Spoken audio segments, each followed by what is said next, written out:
Te damos la bienvenida al canal de Playcomp, una iniciativa de divulgación y transferencia financiada por la Convocatoria de Proyectos Nacionales Generación de Conocimiento de la Agencia Estatal de Investigación. Aquí encontrarás innumerables experiencias y sugerencias para utilizar los videojuegos independientes en educación secundaria. Pues eso, que vengo a contaros el proyecto del Eco Indie Games. Se terminó ya hace, no sé, no me acuerdo, medio año, un año, no me acuerdo. Duró un añito, es un proyecto muy pequeño en el que básicamente, bueno, se hicieron una serie de actividades, se propusieron una serie de actividades con juegos que permitieran de alguna forma activar el pensamiento ecocrítico de adolescentes, ¿vale? Entonces, a partir de ahí, cogimos el modelo que ya os has contado Jorge de Playing Emotions y lo cruzamos con algunos trabajos referentes en el campo de los Game Studies en materia de análisis textual, ¿vale? Que es un poco lo que os contaré para pensar y diseñar esas actividades alrededor de los tres ejes, ¿vale? De mundo, personaje y trama, básicamente, ¿no? Y conservando a su vez la estructura que propone Jorge del antes de jugar, durante el juego y después del juego. Yo os explicaré un poco lo que salió como resultado del caso de Journey, que no sé si conocéis el juego, si no luego pongo el tráiler, porque es un juego fácil y que permite, ¿no?, precisamente con pocas horas de juego entrar y hacer esas actividades. Bueno, eso ya os lo he contado, es un proyecto que fue financiado por la Pompeu, una iniciativa de bienestar planetario. Hago un poco de spam, pero es lo que hay, pusieron dinero y hay que hacerlo. Vale, aquí os he dejado los juegos que seleccionamos. Aquí Kevin tuvo un papel clave en esta parte del proyecto y en otras también. Y básicamente, pues a partir de ciertos modelos teóricos de ecología y análisis textual, llegamos un poco a esta muestra, ¿no? Y también teniendo en cuenta la accesibilidad.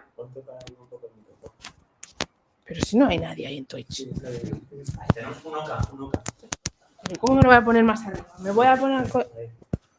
Bueno, pues eso. Y aquí tenemos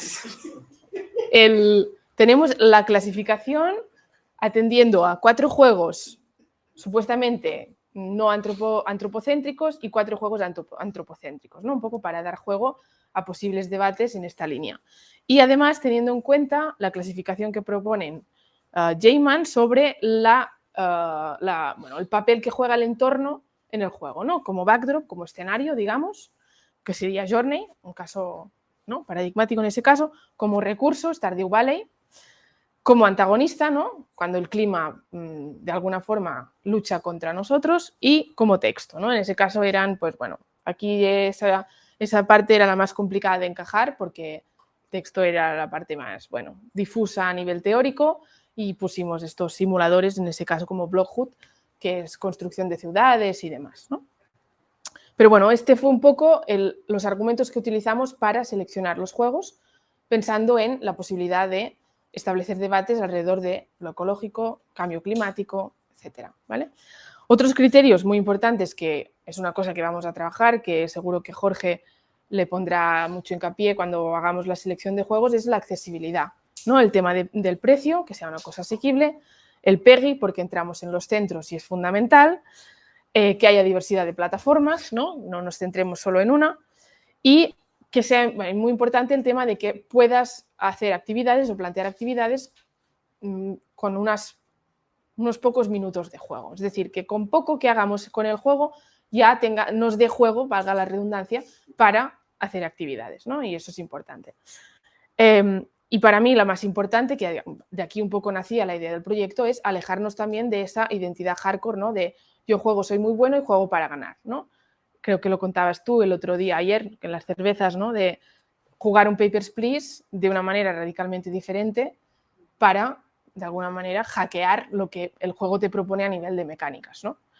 Y eso es fundamental, ¿no? Porque viniendo de mi tesis he visto, pues, que sobre todo en el caso de adolescentes con menos recursos, nos damos cuenta de que, uno, no tienen acceso al videojuego independiente como tienen los chicos y chicas de clase media, que es verdad que igualmente es escaso, pero al menos existe ese acceso, y que no hay una lectura crítica de estos juegos, sino que simplemente se juegan, se consumen sin ir más allá, ¿no?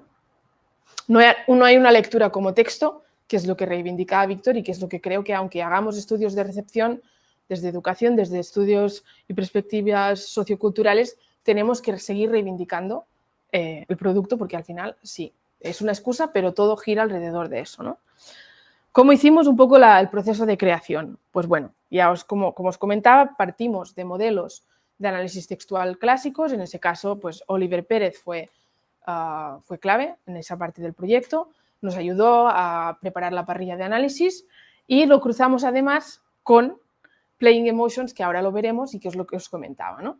¿Qué nos permitió el modelo? Pues dividir un poco esas actividades a partir del análisis clásico de juegos en personaje, mundo y trama o narrativa, ¿vale? Y además cruzar esto con Playing Emotions, que aquí lo vemos, ¿no? Bueno, en ese caso no voy a entrar en Playing Emotions porque Jorge lo ha explicado hace un segundo, pero básicamente recordar la idea clave, generar conversaciones alrededor del juego. O sea, esta es la premisa, ¿no? ¿Cómo encajamos los análisis textuales o el modelo que salió de estos análisis textuales con Playing Emotions? Pues teníamos las 5 actividades, una que era la antes de jugar, que se quedaba igual, ¿no? Que era más para tratar cuestiones relacionadas con el medio, la autoría y demás, situar el mundo del juego independiente, que es uno de los ítems importantes de lo que estamos haciendo, lo que estamos intentando hacer, y luego coger las 3 actividades que hacemos durante el juego y dividirlas en estos 3 elementos que salieron del análisis, ¿no? Textual, personaje, mundo y trama, ¿no? Y a partir de aquí intentar desarrollar actividades alrededor de cada uno de estos pilares. Y finalmente, pues la quinta actividad, que es la de creación, de nuevo, volvemos a Playing Emotions, lo hacemos después, una vez ya hemos jugado una parte del juego y cerramos lo que viene siendo el ciclo con ese juego, ¿no? Yo os explicaré muy brevemente algunas de las actividades que pensamos, ¿no? Y que diseñamos a partir de este modelo con el caso de Journey, ¿no? No sé si queréis que ponga el tráiler. ¿Conocéis Journey? ¿Hay alguien que no haya jugado a Journey? ¿Pongo tráiler? Sí, vale.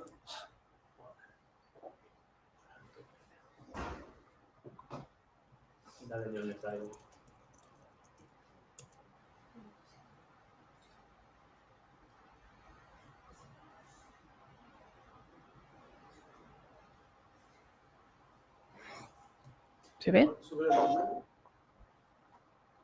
No, del vídeo. Con la fecha para el juego.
Vale.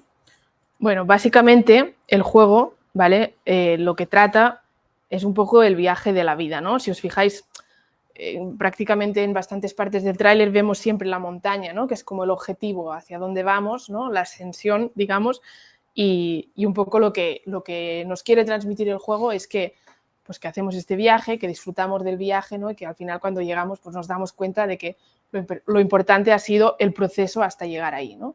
Un poco esa es la idea del juego, ¿no?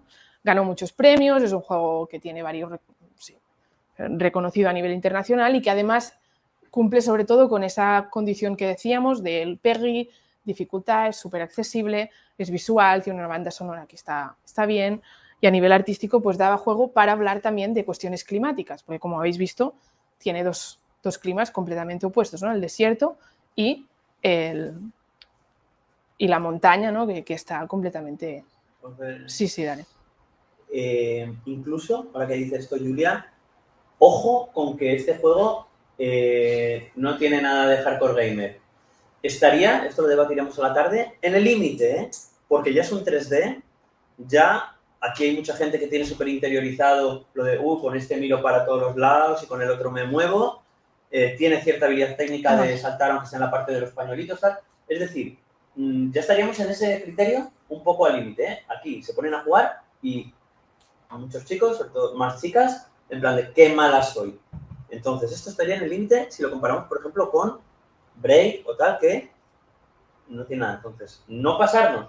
Digo, porque tú aquí, Kevin, no interpretas que hay ninguna dificultad cómo va a ser esto hardcore gamer. Aquí hay muchas cosas de hardcore gamer, ¿eh? Sí, no, eso No, es sí, un buen punto. ¿vale? Sí que es cierto también, o sea, es importante tenerlo en cuenta todos los juegos, sí. Sí. Pero bueno, también les depende cómo lo planteemos, porque eso puede ser importante, porque si hacemos un proyecto en una pantalla, a lo mejor solo juegan los que tengan suficiente habilidad como para que ver su gameplay sea atractivo. Eso no. ¿Eh? Eso no, porque estamos poniendo entonces en valor... Por eso lo digo, Claro, por eso lo digo. Sí, eso es importante y que además como jugamos poco, pero ya tenemos una habilidad que a lo mejor infravaloramos. Entonces sí, es un buen punto. Y no lo habíamos comentado nunca, ¿eh? O sea que está bien. Vale, pues bueno, un poco las actividades, ¿no? Pensando en esa estructura, antes, durante y después. Voy a ir rápido, ¿vale? Pero bueno, la primera actividad que planteamos, claro, IA, ¿no? Como siempre, venga, todo, la moda de la IA, ¿no? ¿Cómo no podíamos introducir la IA? Pues un poco, ¿no? Lo que os decía, contexto, juego independiente, en ese caso, hablar un poco del creador, de la compañía, ¿no? That Game Company, y proponer hacer una portada alternativa utilizando inteligencia artificial, ¿no? ¿A qué nos da pie esto? A debates sobre autoría, sobre propiedad intelectual, un poco cómo puede cambiar la industria del videojuego con la irrupción de la IA, que de hecho a nivel académico ya empieza a haber debates sobre esto, y generar estas preguntas, ¿no? Alrededor de cómo cambia o cómo puede cambiar una portada, también la imagen que yo tengo del juego, a partir de un prompt que yo le introduzca a una inteligencia artificial, ¿no? Breve y rápido, esa es un poco la idea. La segunda actividad, aquí ya jugamos, es decir, aquí ya es durante las primeras fases del juego, prácticamente cuando empezamos a jugarlo, lo abrimos, ¿no? Y nos fijamos en el personaje principal. Os recuerdo que el proyecto tenía en mente toda la parte climática, ¿eh? Y la parte también de antropocéntrica, no antropocéntrica, ¿no? En ese caso pensamos, ¿no?, en crear un debate alrededor de quién es ese personaje, ¿no? ¿De dónde viene? ¿Es humano, no es humano? Estas ropas que lleva, vuela, no vuela, baila, canta, habla, ¿no? Pensar una posible biografía de este personaje, ¿no? Y crear, ¿no?, personajes alternativos y ver cómo esto podría cambiar un poco la narrativa, la historia y la experiencia de juego, ¿vale? Eso como segunda. Lo mismo, siempre generando preguntas, ¿eh? A través de esta cuestión. La tercera actividad, que la pensamos sobre todo teniendo en cuenta que estamos en Mallorca y que acabamos los dos de aterrizar, ¿no? Y que Jorge siempre dice, este Secarral. No, pues... no eso, ¿eh? No, pero es un sitio que donde, hombre, viniendo del norte, pues se está notando el cambio climático, ¿no? Incluso más que en otros sitios, porque a nivel ya solo de fotografiar el entorno en el que nos movemos, pues vemos que es un sitio francamente, pues, no es desértico, pero bueno, se le acerca, ¿no? ¿Qué nos permite eso? Pues igual hacer un reportaje, decirle como al principio hablábamos de Safari, para encontrar sitios o buscar paralelismos con la realidad que vivimos, en ese caso en la isla o en otros sitios, pensando en el juego, ¿no? Y a partir de aquí generar debates sobre el cambio climático, cómo está cambiando el paisaje y cómo esto puede afectar nuestras vidas y nuestra experiencia haciendo cualquier cosa, ¿no? La cuarta, también jugando, ¿no? En ese momento ya se puede decir que llevamos ya unas horas de juego, porque parece aquí se acabará el tema, ¿no? y es reflexionar un poco sobre el papel que tiene el azar, ¿no? Es decir, construir este pequeño juego de cartas, que para mí esta actividad es la mejor. Jorge se iluminó, yo además vengo de temas de clase social y me encanta, ¿no?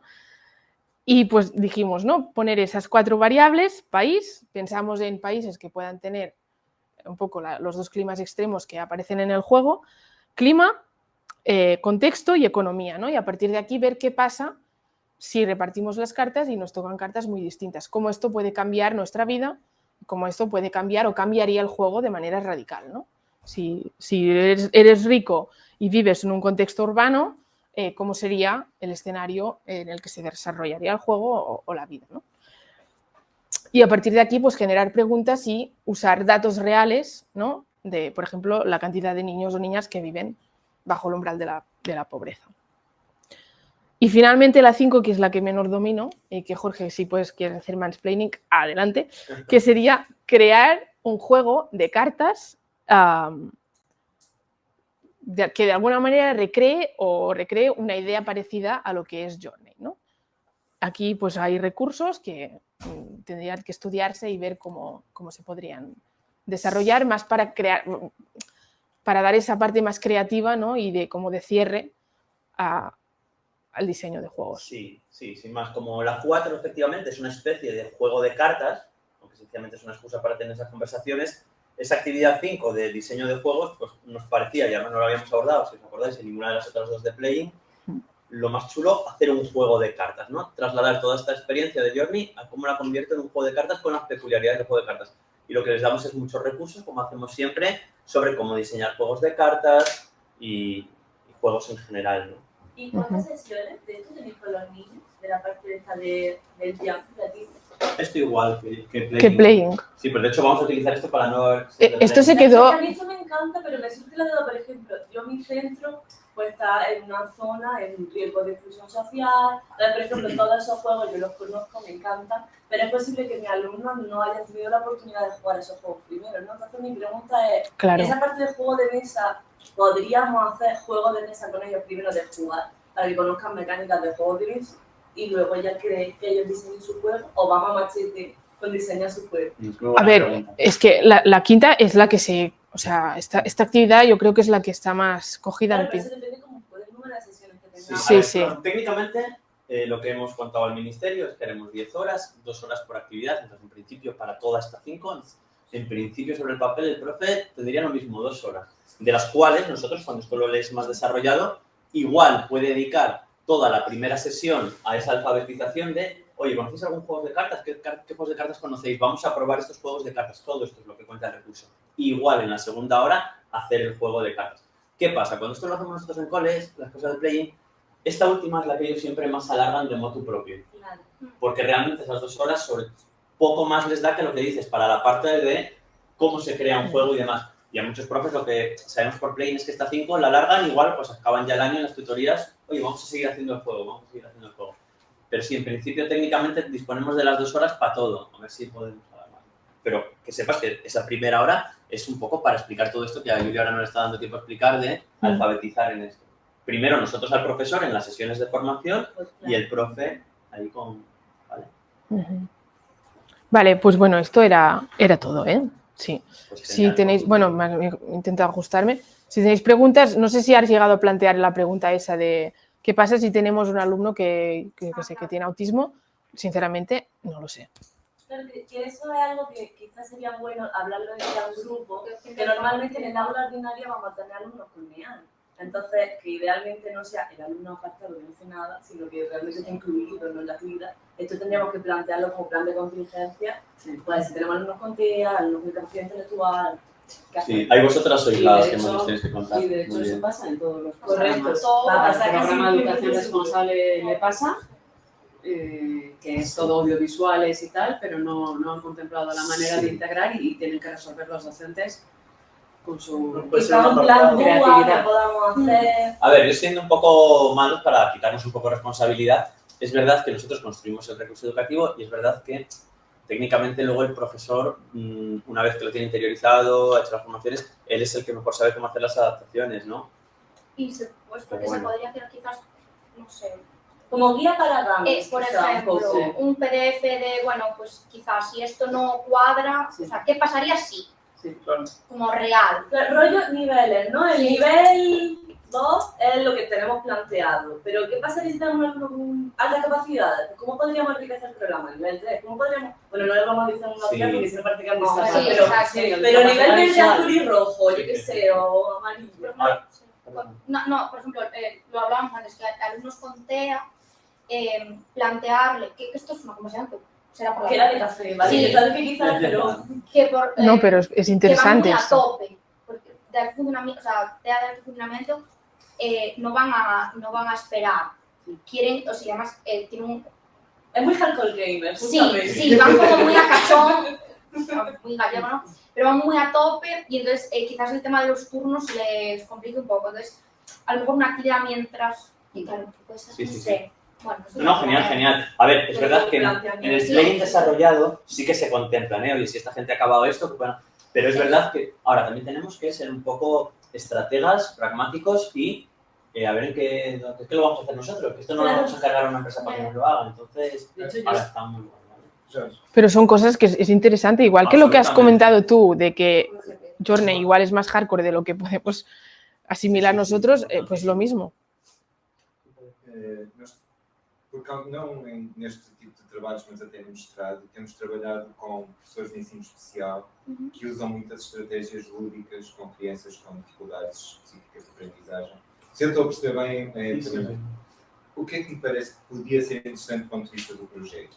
No momento em que se negocia com as escolas a entrada do projeto, trabalhar em conjunto com o professor de educação especial e com o professor titular, a professora titular daquela turma, no sentido de se encontrar alguma adaptação. Ou seja, eu acho que reforçar esta ideia de que o docente da turma, da escola, deve trabalhar mais com o docente da educação especial, no sentido de encontrar formas de inclusão que fazem sentido.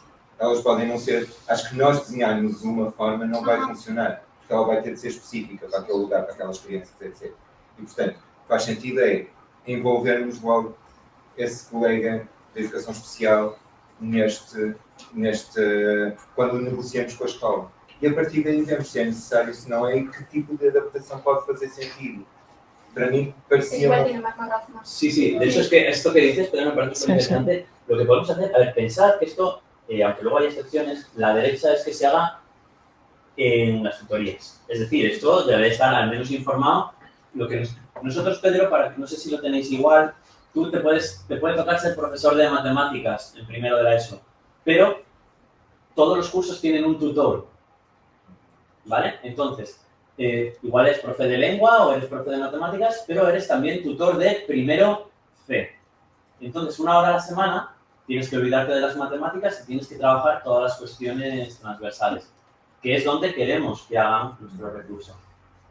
Nosotros vamos a formar al profesorado. Ya sabéis que vamos a hacer los grupos de trabajo y nos vamos a juntar con ellos antes de arrancar el proyecto y luego entre cada una de las sesiones. Estoy pensando que sería súper interesante que gente del equipo de orientación, es decir, el orientador o orientadora y pues el PT o alguien involucrado en las adaptaciones curriculares esté, y de la que nosotros trabajamos con el profesorado en esas sesiones, oye, ¿cómo es la actividad 1? ¿Qué trabajamos? ¿Cambiaríais algo? ¿No? ¿La haríais así?